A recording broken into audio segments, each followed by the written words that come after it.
Hello students, आज का topic है how to balance a chemical equation. किसी भी केमिकल इक्वेशन को बैलेंस करने के लिए 4 स्टेप होते हैं, बट मैं आपको सिर्फ 2 स्टेप में बताऊंगा कि किसी भी केमिकल इक्वेशन को कैसे बैलेंस किया जाता है। स्टेप 1, सबसे पहले किसी भी केमिकल इक्वेशन को बैलेंस करने के लिए ये देखना है जो केमिकल इक्वेशन है उसके दोनों तरफ कौन कौन से रिएक्टेंट और क्या प्रोडक्ट बना है। जैसे कि सपोज दैट ये केमिकल इक्वेशन है H2 + O2 = H2O। H2 मतलब हाइड्रोजन, O2 मतलब ऑक्सीजन एंड H2 मतलब वाटर। हाइड्रोजन और ऑक्सीजन आपस में रिएक्शन करके पानी का निर्माण करते हैं। अब इसमें बैलेंस करने के लिए और किसी भी केमिकल इक्वेशन का बैलेंस करना क्यों ज़रूरी है, क्योंकि law of mass of conservation के अकॉर्डिंग किसी भी केमिकल इक्वेशन के जितना रिएक्टेंट लिया जाता है उतना ही उसका प्रोडक्ट बनता है। इस कारण हमें किसी भी केमिकल इक्वेशन को बैलेंस करना पड़ता है। तो सबसे पहले बैलेंस करने के लिए स्टेप 1 क्या कहता है। स्टेप 1 में हमें देखना है कि जो रिएक्टेंट हैं वो कौन कौन से रिएक्टेंट अपन लोगों ने लिए हैं। तो सबसे पहले देखेंगे कि हाइड्रोजन के कितने एटम यूज हुए हैं, 2 एटम यूज हुए हैं, और ऑक्सीजन के कितने एटम यूज हुए हैं, 2 एटम।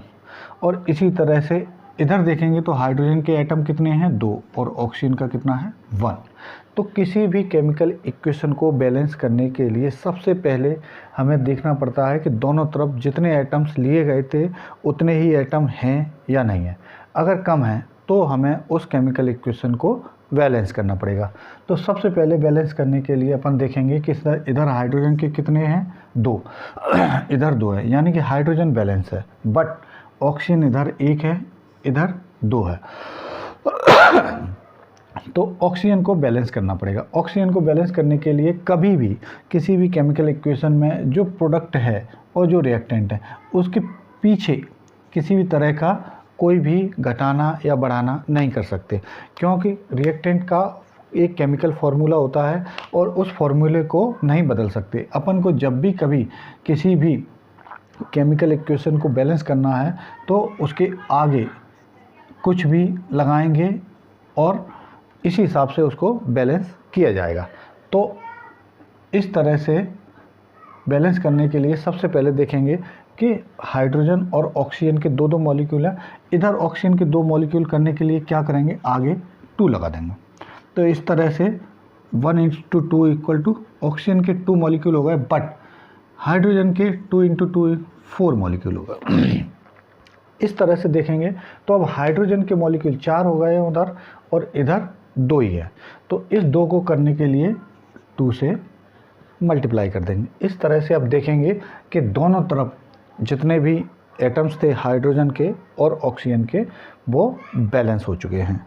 इसी तरह से अपन दूसरी रिएक्शन देखेंगे। दूसरी रिएक्शन है nitrogen plus hydrogen = NH3। Nitrogen और हाइड्रोजन आपस में रिएक्शन करके एक अमोनिया गैस बनाते हैं। अमोनिया गैस में जब देखेंगे अपन, इधर नाइट्रोजन के 2 एटम हैं, हाइड्रोजन के भी 2 एटम हैं, और इधर नाइट्रोजन का 1 एटम है और हाइड्रोजन के 3 एटम है। तो ये इक्वेशन इम्बैलेंस है। इसको बैलेंस करने के लिए सबसे पहले देखेंगे कि नाइट्रोजन के 2 हैं तो 2 का मल्टीप्लाई कर देंगे। 2 का मल्टीप्लाई होने से क्या हो जाएगा, नाइट्रोजन के 2 एटम्स हो जाएंगे, बट इस 2 का इस 3 से मल्टीप्लाई होगा तो हाइड्रोजन के 6 मॉलिक्यूल हो जाएंगे। अब हाइड्रोजन के 6 मॉलिक्यूल है, इधर 2 हैं, तो 6 करने के लिए 3 का मल्टीप्लाई कर देंगे, और इस तरह से ये केमिकल इक्वेशन बैलेंस हो जाएगी। ये केमिकल इक्वेशन छोटी केमिकल इक्वेशन है, इसको बैलेंस करने के लिए ईजी है ये तरीका। अब कोई बड़ी इक्वेशन आती है तो उसको भी इसी तरह से बैलेंस करेंगे। अगर आपको ये वीडियो पसंद आया हो तो इस चैनल को सब्सक्राइब कर सकते हैं। चैनल का नाम है the science academy by Manish Sharma. Thank you.